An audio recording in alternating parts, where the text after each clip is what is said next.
ପିଆଜ ଦର ହ୍ରାସର ଖବର ଶୁଣି ଜେଜେମାର ହୃଦଘାତ।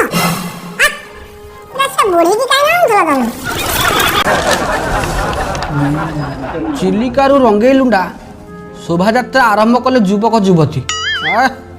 ଓଡ଼ାଙ୍କର କିଛି କାମ ଧନ୍ଦା ନାହିଁ, ଏଇ ବାଳ କାମରେ ମାତୁଛନ୍ତି।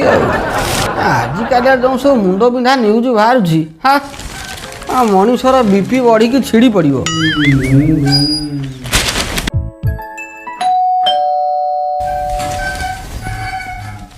ଆଉ ମୁନା ଦେଖିଲି କିଏ ଗୋଟେ କଲିଂ ବେଲ୍ ମାରୁଛି, ଦେଖିଲି ଟିକେ।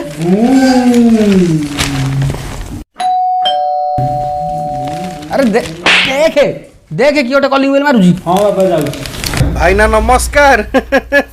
ଆରେ ରାଜୁ, ବହୁତ ଦିନ ପରେ ଆସ ବସ ବସ ବସ ବସ। ଆଉ ସବୁ ଭଲ ଟି?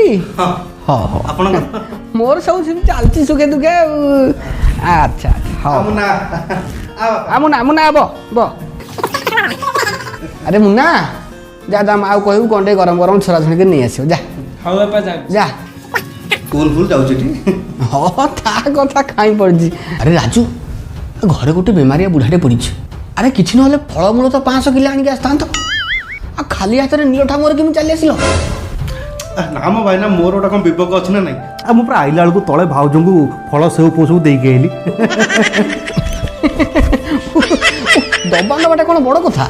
ବିପଦ ବେଳେ ଫଳମୂଳ ଧରି ଆସି ପହଞ୍ଚିଲ, ସେଇଟା ଆମ ପାଇଁ ବଡ଼ କଥା। ଏମିତିରେ ବି ବହୁତ ଦିନ ହବ ପାଟିରେ ଫଳମୂଳ ଟିକେ ବାଜି ନାହିଁ।